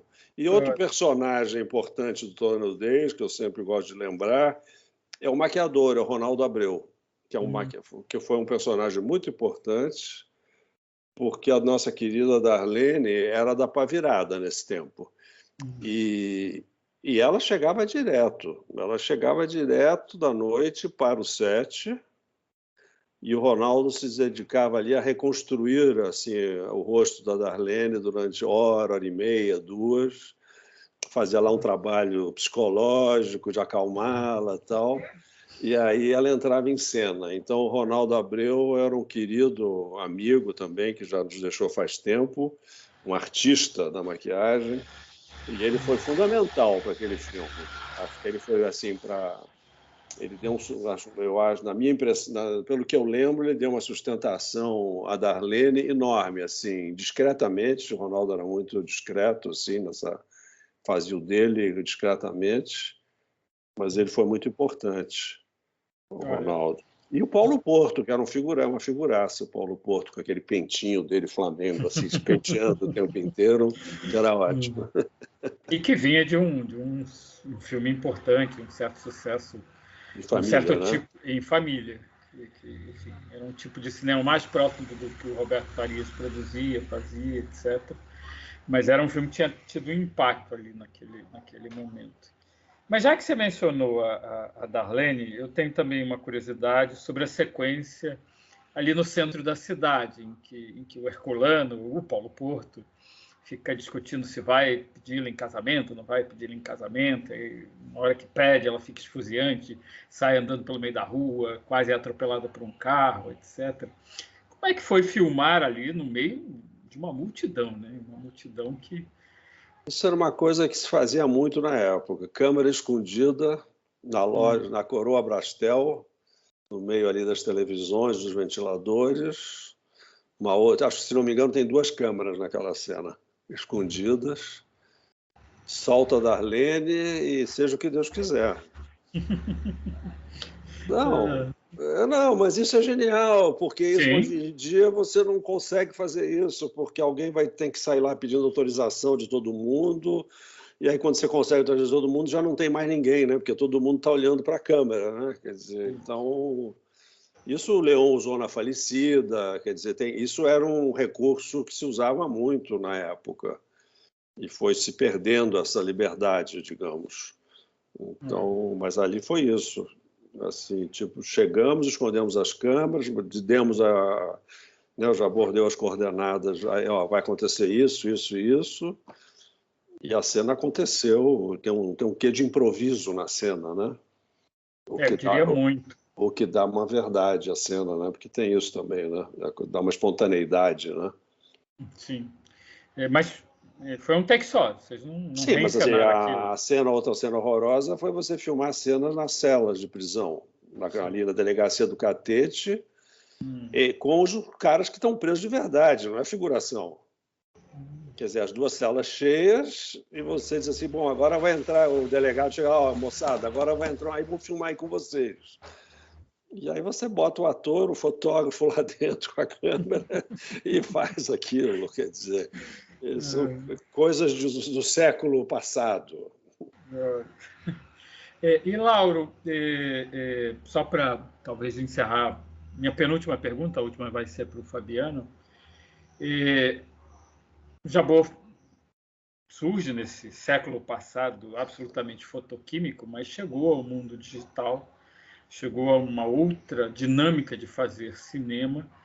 E o que ele achava disso? Como é que ele se inseriu nisso? Como é que ele teve que mudar, digamos assim, uma mentalidade formada durante, enfim, mais de 20 anos de trabalho para chegar aí a um novo mundo? Mas você sabe que eu vou até fazer uma... Como é que eu posso fazer assim? Rever um pouco o que eu disse. Que, por exemplo, quando foi feito, eu sei que vou te chamar, e eu já respondo a vocês na sequência, nós fizemos o filme. E o Jabor sempre teve um processo de demorar muito a montar os filmes. Ele sempre ficou, digamos, revendo os filmes. E toda aquela parte feita em vídeo, do Eu Sei Que Vou Te Chamar, que nós tínhamos, inclusive, já naquela época, a nossa produtora lá, com o Rui Souber, com o Mair, com o Gustavo Rasba e tal, a Maruim, foi feita um ano depois, pelo menos, nós temos filmado o filme. Quer dizer, aquela camada do filme, eu tive a oportunidade já até de dizer isso aqui, num outro encontro, aquilo não existia no roteiro original. Quer dizer, ele foi amadurecendo o filme e concluiu que precisava introduzir uma nova camada, e nova camada com uma nova textura. E aí a opção pelo vídeo, o matique, precário, aquela coisa que tem no filme, mas que cumpre seu papel no filme. Isso só para dizer, então, que o Jabor nunca teve a dificuldade com a tecnologia. Quer dizer, quando nós fizemos o Suprema Felicidade, que ainda foi rodado em película e foi finalizado digitalmente, a gente fez. E eu lembro que na época que a gente estava colorindo o filme, ali finalizando, e quando eu achei que estava mais ou menos pronto, ele veio, olhou, se perguntou o que podia fazer, se ele podia mexer algumas coisas, e aí fez uns ajustes, até alguns que eu achei meio exagerados, assim, disse, puxa, Jabor, será? Mas ele, não, assim que eu quero, tal. Então, ele incorporou imediatamente aquilo, não houve... Eu acho que não... A turma do fotoquímico tem a tendência, né, Afonso, a achar que aquilo era a quintessência do mundo, mas as coisas mudam, as coisas se transformam. E os diretores de cinema absorvem digamos, incorporam, porque, no fundo, só enriquece a paleta, as possibilidades de expressão deles. Então, não tem por que resistir. Então, eu não tenho a lembrança do Jabor resistindo ao digital em nenhum momento. Não tenho essa lembrança, né? Obrigado, Laura. Fabiano, acho que você tem que abrir seu microfone.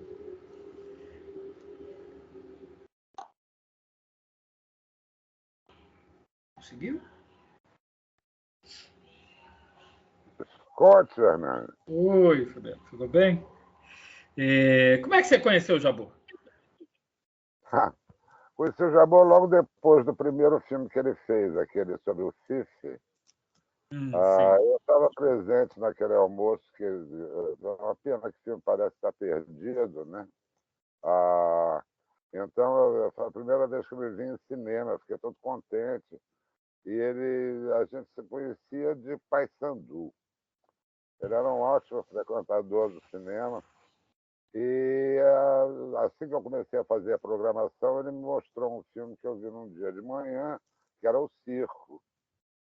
E, historicamente, eu fiquei muito feliz porque eu fiz a primeira exibição de um filme do Jabor em tela foi O Circo, que eu botei de programa duplo com A Passageira, do Andrei Munch, que era um filme de 60 minutos. E aí eu incorporei, foi um programa duplo, o primeiro programa duplo que eu fiz na vida. É possivelmente a primeira vez que um curta brasileiro teve a repercussão que teve, porque foi exibido como um filme que, embora não finalizado, era uma obra-prima sobre o Holocausto, uma história bastante tensa entre duas mulheres. E isso permitiu o meu conhecimento do Jabor, porque ele ficou muito feliz com a exibição e, ao mesmo tempo, a possibilidade de outros filmes que ele iria fazer, como Opinião Pública, que eu exibi mais tarde no Cinema Riviera, que eu programei no intervalo da minha programação do Paysandu, porque eu tinha muita discussão com os valancês sobre a maneira como a gente fazia as sessões de meia-noite. Quando eu vim para Nova York, eu tive a oportunidade de lançar o Toda Nudez Será Castigada.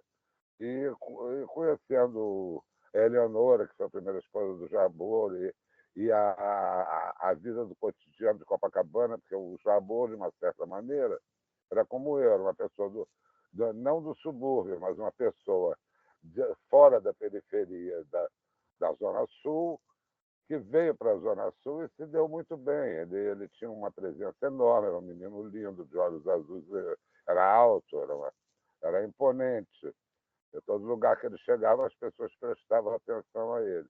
E, ao mesmo tempo, via com a cultura que ele tinha do metropolitano, das experiências que ele tinha com relação a todo o histórico do Brasil como política, que ele entendia e queria entender cada vez mais e se preocupava muito com isso. Tanto que a parte B, o lado B da carreira dele, que é a presença dele como cronista social, ele era muito enfático com relação a isso, por causa do absurdo que a cultura que colocam a cultura brasileira. Quando chegou a vez do Eu Te Amo, eu tive um impacto fenomenal, porque eu, naquela época, era uma espécie de samurai de Sônia Braga. Então, quando eu vi Eu Te Amo em Cannes, com o sexo de pessoas que admiravam a Sônia, era uma coisa extraordinária. Mas mais extraordinária ainda é o primeiro momento em que Sônia Braga entra naquele filme Eu Te Amo, o primeiro minuto, que é um dos minutos mais lindos da história do cinema brasileiro, e como presença de mulher, era uma coisa fantástica. Eu realmente tive uma epifania naquela sequência, porque a música orquestrada do Tom, por detrás da entrada de Sônia e a maneira como o Pereira vê, é um momento sublime na história do cinema. Period. Né? Sem pensar em outra coisa.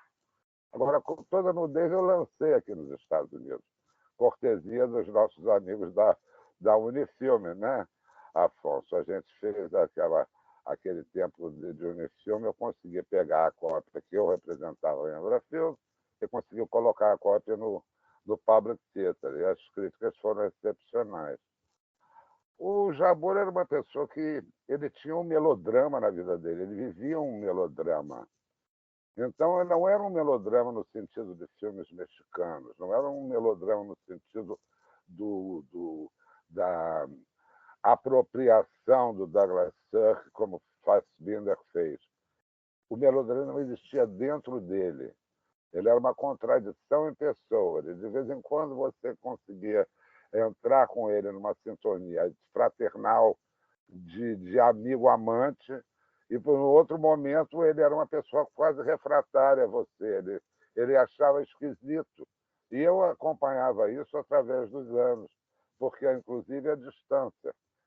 Depois que eu vim para os Estados Unidos, eu poucas vezes o vi, porque quando eu voltei ao Brasil para passar uma temporada que eu esperava retomar minhas atividades cariocas, como eu sempre gostaria de fazer, não aconteceu. Mas sempre que eu encontrava era uma coisa onde havia um distanciamento, como se o fato de eu ter morado em Nova York tivesse refletido na nossa amizade.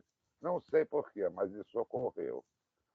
Agora, o Pindorama, na realidade, é um fracasso, porque o filme foi todo concebido em cima de fazer um filme melhor que Antônio das Mortes, que era uma história que todo mundo no cinema novo, e, Lauro, você pode conferir comigo, que era mais ou menos essa coisa. Todo mundo queria fazer um filme glauberiano. Com certeza, com certeza. Então era uma coisa, o Glauber proporcionava uma inveja.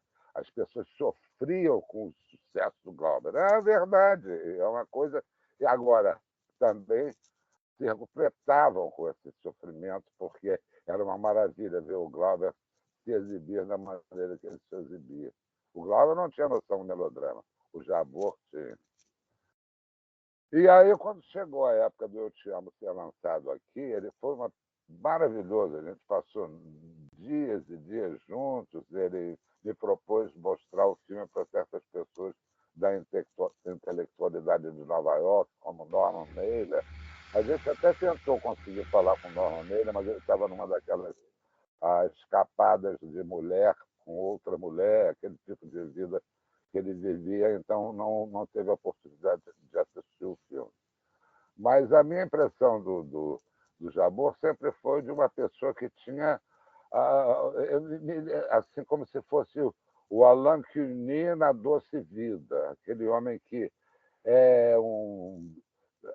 muito diletante para ser um profissional, e, ao mesmo tempo, ele era muito profissional para ser um diletante. Ele ficava mais ou menos nessa corda bamba. Ele não, é uma certa incerteza que eu acho que também foi isso que o aproximou tanto da psicanálise, né?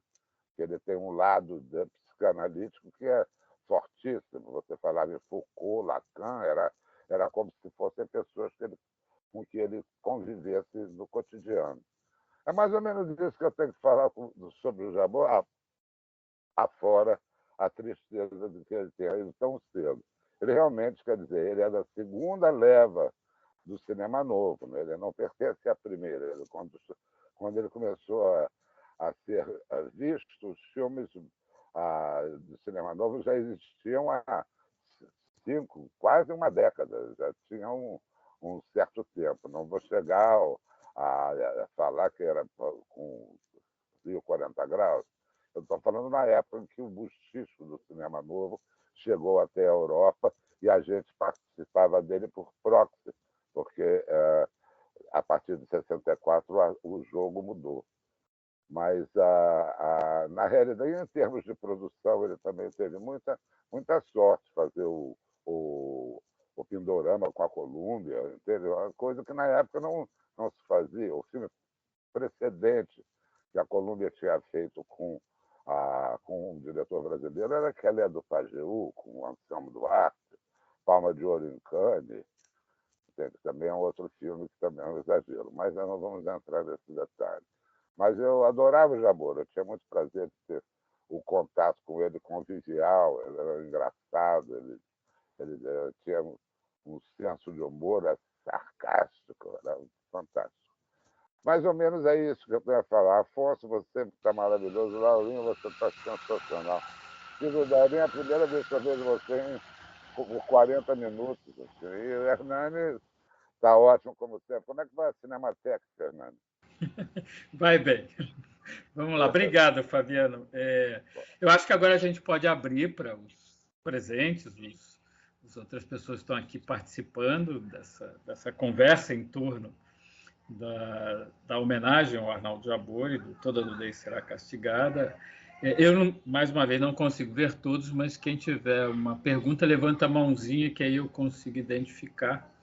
E vamos lá, o Silvio Darim já levantou. Vamos lá, Silvio. Eu não tenho propriamente uma pergunta, quer dizer, até tinha, mas fui me reformulando.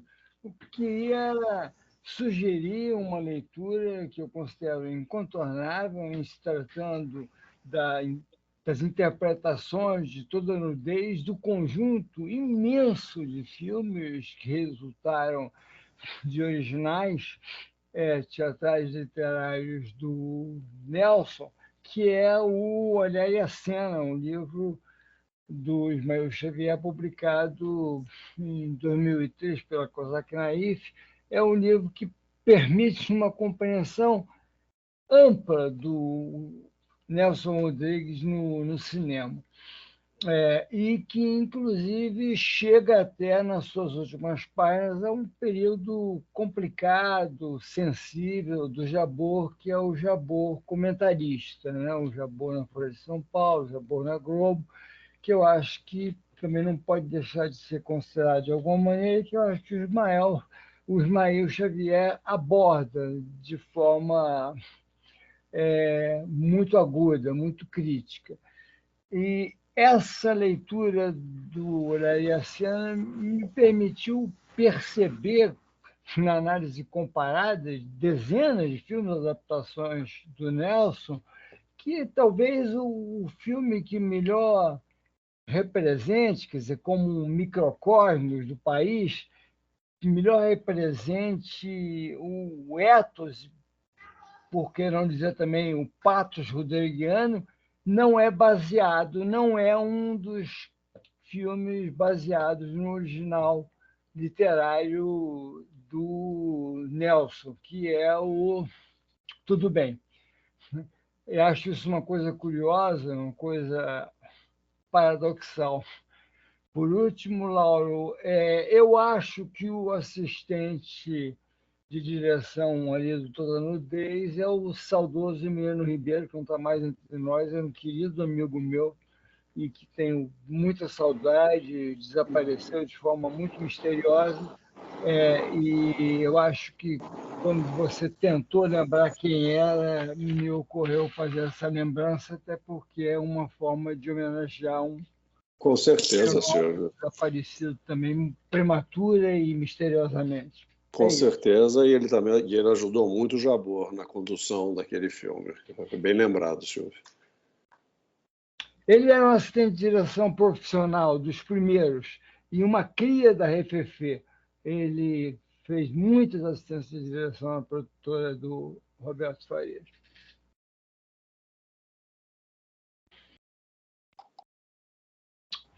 É isso, né? Não tenho mais uma pergunta.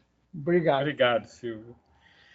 Mais perguntas? Tem mais perguntas, colocações, comentários, homenagens? Alguém mais levantou a mão? O João Top. Vamos lá, João Top. Olá, boa noite. Boa noite. É bastante reconfortante estar aqui, relembrando o Jabor, nesse momento, né?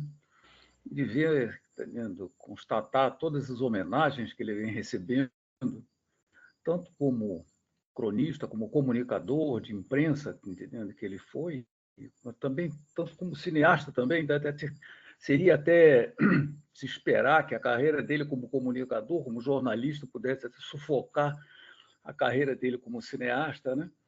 Mas, ao contrário, o que a gente vê é que grande parte das manifestações referentes a ele se referem à importância que os filmes dele tiveram junto a outras pessoas. Por exemplo, uma Helena Landau, por exemplo, né, economista, que se refere, acho que é Tudo Bem, exatamente, entendendo como um dos filmes importantes, entendendo, na formação dela.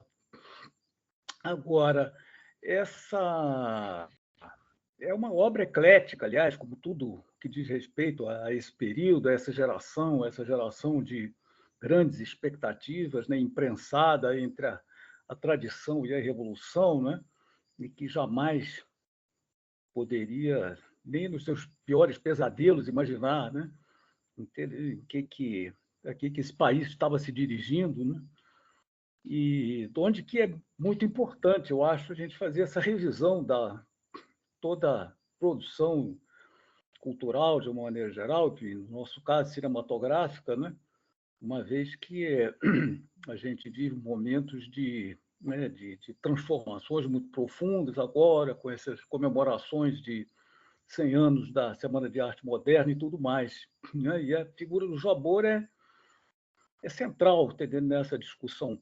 Mas valeria a pena lembrar, com relação a essa relação dele com Nelson Rodrigues, uma crônica que o Joaquim Ferreira dos Santos escreveu hoje, publicou hoje, por acaso, exatamente hoje, no Globo, em que ele exatamente rememora de onde vem a relação do Jabor com Nelson Rodrigues, e isso ele dá em função de um depoimento pessoal dele, porque ele foi amigo do Jabor e colega de redação, num certo momento, trocaram confidências a esse respeito, e ambos são do subúrbio. O Joaquim Ferreira do Meyer e o Jabor era do Rocha. E, no caso de ambos, o Joaquim, entendeu, ressalta exatamente o contraste entre a memória, entendendo, mas assim, algo bucólica que o Joaquim tem, entendendo, do subúrbio, e a visão altamente dramática, né, e trágica, entendendo, que o Jabor rememorava de certas circunstâncias, certos momentos que ele viveu, entendendo, no Rocha, entendendo, como criança, como, por exemplo, um cortejo fúnebre, entendendo, em que a viúva vinha atrás, entendendo, gritando: eu quero ir com ele, eu quero ir com ele, entendendo? Ou então uma vizinha, entendendo, que ele entreabriu uma porta e vislumbrou uma Vênus peluda.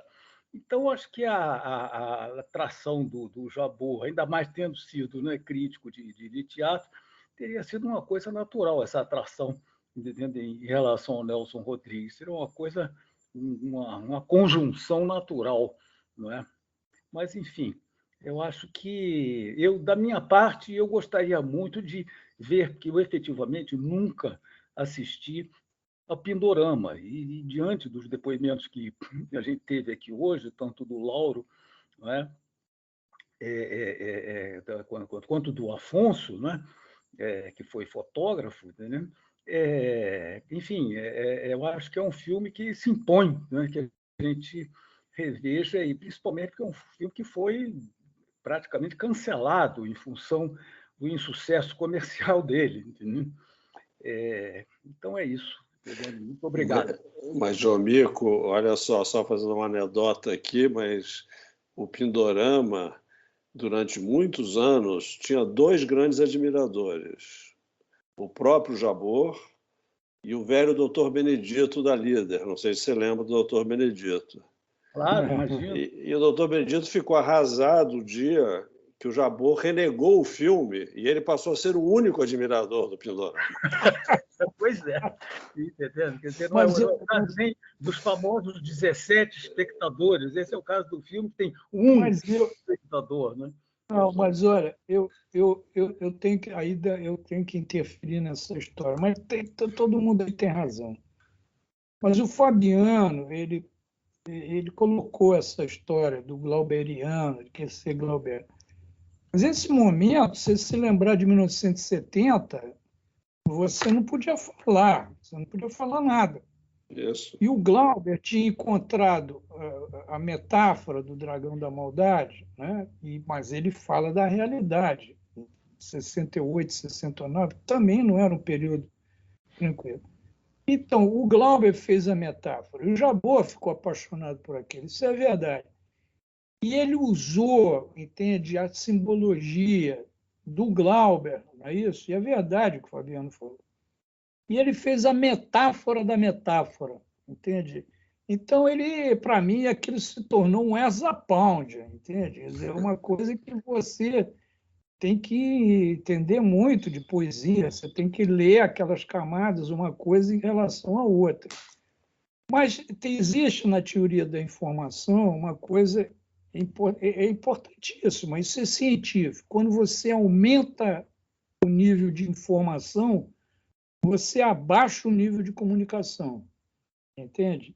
Então, isso aconteceu com o Pindorama. E o João Mico, eu acho que colocou uma coisa interessantíssima. Assim, o Pindorama é um filme para ser analisado. Eu acho, Hernani, não tenho certeza, não vou te prometer uma coisa que eu talvez não tenha mesmo, mas eu acho que eu tenho o roteiro de Pindorama. Não, mas ele existe em DVD, né? Ele existe em DVD, o Pindorama, não? Não existe. Não. Sim, Existe? Não, Já existe. lançou toda a sua obra. O que eu quero dizer é o seguinte: você viu o texto também, aquilo que da onde sai tudo isso, né? Sim, o roteiro original. Isso seria incrível, Afonso, porque Eu é um acho dos que filmes que eu tenho não o roteiro conheço. O roteiro original. original. Não vou te prometer. Mas era isso, não é assim, o filme não tem público realmente, às vezes é incompreensível, para dizer a verdade, quando a primeira vez que eu vi montado, eu fiquei assim, entende, perplexo, mas quando a gente estava filmando, evidentemente, a gente estava sabendo o que estava falando, entende? Quer dizer, ele sabia o que estava querendo dizer. Se as pessoas aí não entendem, eu acho que até o João Mico tem razão. Eu acho que é um material para ser analisado, entende?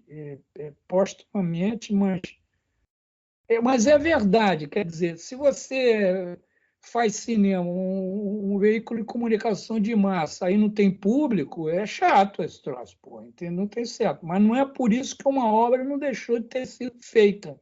Não é isso? Eu acho importante a gente rever ou rever o Pindorama em algum momento, né? Não sei. Também. Mas ela eu não sei se não seria.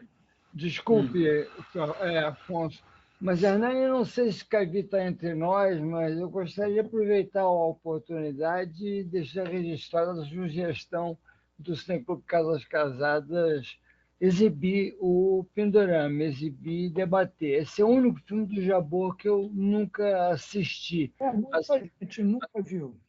precisamos muita gente nunca viu, nunca assistiu. Acho que seria uma contribuição importante. Eu não sei se existe cópia disponível, nem imaginava que tinha sido lançado no DVD, porque eu teria procurado para assistir. Sempre tive muito desejo de ver, mas fica a sugestão. Obrigado, Silvio. Vamos tentar. O Cavi, só para te dizer, o Cavi, nesse momento, está prestando uma outra homenagem presencial, porque você sabe que o Cavi é o rei do presencial, no Estação, sobre o Jabor, que é lindo, uma coisa que não pôde estar aqui, mas das inúmeras homenagens que foram prestadas ao Jabor, ele está fazendo, uma delas é do Cavi. Mas, Silvio, isso é uma grande ideia, vamos tentar, né, Hernani? Sim, eu acho super importante, porque eu acho que o Pindorama... E o circo? Você tem... Não, o circo existe. Olha, o Jabor tem uma característica, para mim, raríssima e importantíssima. Dos diretores do cinema novo, foi o único que teve a obra completa preservada. Olha, o único. Onde está o circo, cara? Os Círculos Negativos estão na Cinemateca Brasileira, também tem cópia lá. O filme foi lançado na Programadora Brasil, então ele tem DVD. A Cinemateca do Man tem 2 cópias, 16mm, e se não me engano ainda existe uma outra cópia no CTAV, que o filme estava ligado a Kaique, INC, esse tipo de coisa. Mas voltando ao Pindorama, que é um filme que eu assisti no final dos anos 70, se não me engano, que eu não entendi 90% do filme naquele momento, mas enfim, não ia entender mesmo. Estava muito no meu início de aproximação aí para cinema brasileiro, etc. Mas depois eu vi o filme em DVD. Não é exatamente a mesma versão, isso é um aspecto interessante também no Jabor, distintivo. A obra em DVD é ligeiramente diferente em vários filmes do original em película. Tá? E esse foi um trabalho que ele fez questão de fazer diretamente. Mas o Pindorama, ele é um filme que se insere no que eu chamaria de um miniciclo de filmes que aparentemente estão mais próximos dessa ideia do hermetismo, mas para mim, na verdade, estão mais próximos do recurso à história, né? Que é Os Herdeiros, que é o Pindorama, que é o São Bernardo, enfim, que é uma revisitação de momentos históricos brasileiros. O Pindorama, um momento bem inaugural lá no tempo colonial, e que põe em cena personagens históricos quase que numa dimensão estritamente teatral.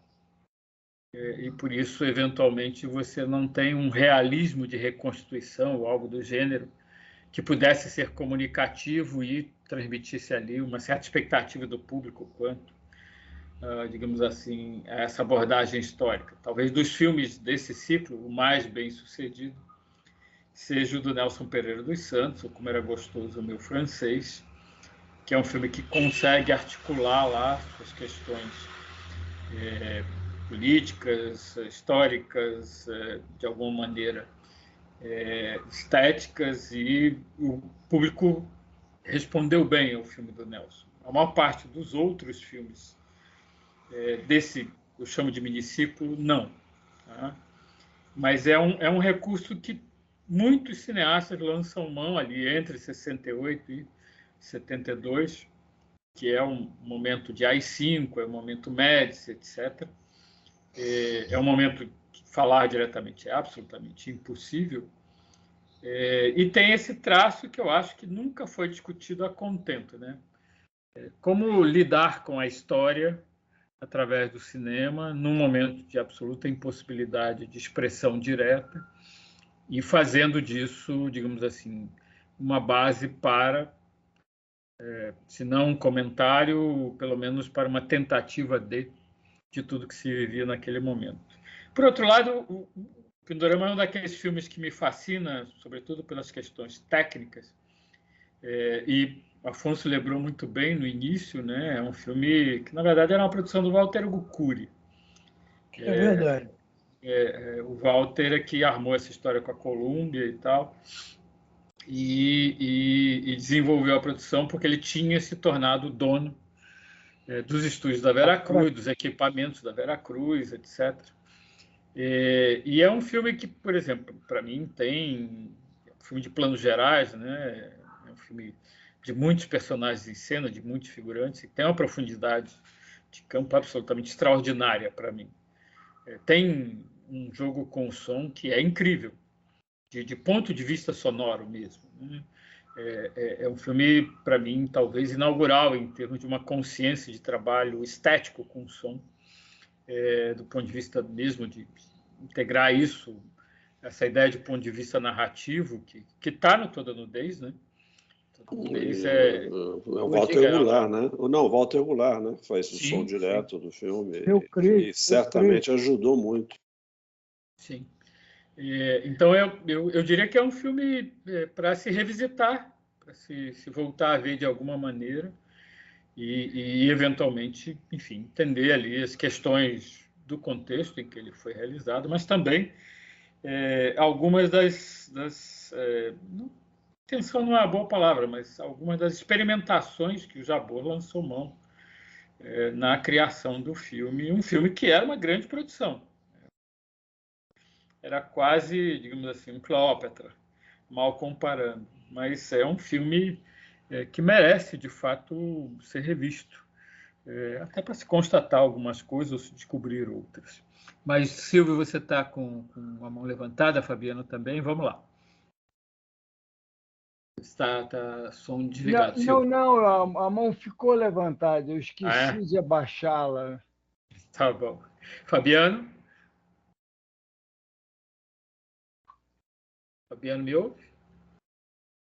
Eu não estou vendo. Agora ele saiu daqui. O Fabiano está com o microfone desligado. O Fabiano deixou a mão e se retirou. Não, vai voltar agora. Vai lá, vamos lá, Fabiano. Tem que ligar o microfone. Eu estou querendo... Está tudo ligado aí? Tá sim. A gente não pode esquecer uma época e que também tem um significado enorme no contexto do que a gente está falando, que é o Antônio das Mortes, o Pindorama, os deuses e os mortos. Sim. São 3 filmes, é um tríptico sobre não é apenas a histeria dos 3 filmes, que são 3 filmes altamente histéricos, a partir do Geoffrey Soares, a partir do Maurício Vale, no personagem dele, e o Otton dos Deuses Mortos. Mas também o que tem de interessante nesses 3 filmes, e eu achava que isso podia ser um programa triplo para os casas casadas, é o fato de que todos eles circulam dentro de um cenário que é um cenário resplandente, que é o cenário da Bahia, daquela área onde os primórdios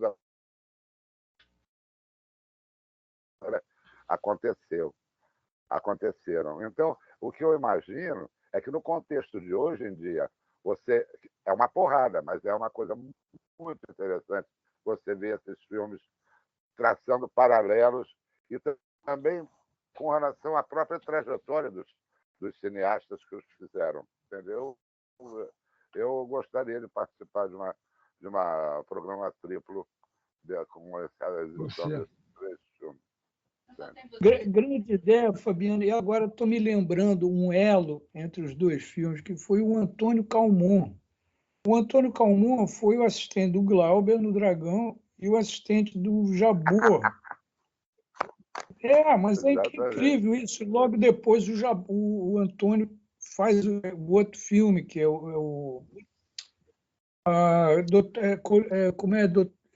Capitão Bandeira contra o Doutor Moura Brasil. Que é um filmaço. Eu acho que esse filme é um filmaço. Não porque eu tenha fotografado, mas é um filme muito interessante. Não sei se vocês já viram esse filme. Aliás, o filme do Calmon pode ser uma outra sugestão de programação para o Casas Casadas. Calmon é uma pessoa, a gente via esse filme, eu adoraria, não sei qual é a condição, se existe, não. Não, eu ajudei a reconstituir em um momento, a pedido da Marta e do Hugo, que o Hugo Carvano era o produtor, foi o produtor desse filme.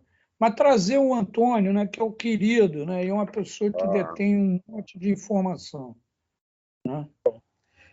João Tobi, acho que vai ser nossa última pergunta, que já estamos batendo em 2 horas e vamos encerrar em seguida. Vamos lá, João Tobi. Não, acho que é só um dado que eu acho que precisa ser levado em consideração quando a gente fala dos filmes de toda essa geração nesse período, é que eles todos começam entendendo, com um corte, um perfil assim, muito neorrealista, como o caso do Circo, como o caso da Opinião Pública e tal.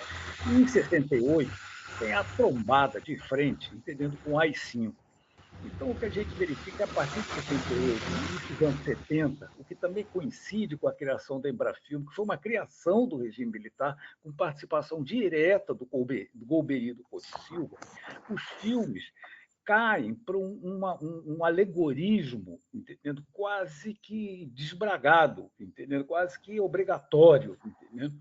Os filmes deixam de ser realistas e passam a ser, entendendo? Profundamente alegóricos. Então, é importante verificar até que ponto essas decisões interferiram a favor das obras esteticamente ou não, porque às vezes funciona e às vezes não funciona. Aí. Obrigado. Sem dúvida. Atingimos exatas 2 horas.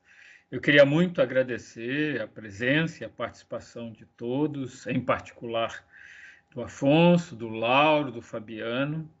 Agradecer muitíssimo as colocações, os depoimentos, as lembranças, as homenagens, mais do que devidas ao Arnaldo Jabbour. Acho que foi uma enorme contribuição à compreensão da trajetória, da carreira, da pessoa, do artista. E para mim, é uma espécie de reabertura de uma aproximação, sobretudo para as novas gerações. O Jabbour não é um cineasta que tenha transitado mais fortemente nos últimos anos, sobretudo junto aos muito jovens, e eu acho que é um momento importante para que essas novas gerações redescubram muitos filmes que são considerados absolutamente clássicos, como Tudo Bem, como Eu Te Amo, como Opinião Pública, mas também redescubram os outros filmes da carreira, alguns dos quais eventualmente ficaram obscurecidos aí pela história, como aparentemente o Pindorama, e, na verdade, redescubram uma trajetória de quase 40 anos de cinema, uma trajetória muito coerente, muito coesa, muito consciente, uma trajetória de uma aposta na criatividade, ou seja, o compromisso do artista, de fato, com a criação artística, o que é um dado muito importante. O Jabbour queria um diálogo com o público, mas isso não significava simplesmente repetir clichês, estereótipos, etc. Ele tinha uma dramaturgia, uma encenação, uma câmara absolutamente, vou usar aqui uma imagem, saltitantes, ou seja, vivas, diante ali das questões que ele queria abordar. Eu acho que isso é alguma coisa maior aí dentro da trajetória do cinema brasileiro. Então, eu agradeço muitíssimo a participação de todos vocês e convido a todos para continuarem seguindo o Cineclube Casas Casadas, para estarem aqui semana que vem. Semana que vem não, porque é um carnaval que não é carnaval, não sei se vai ter sessão, Afonso pode informar isso.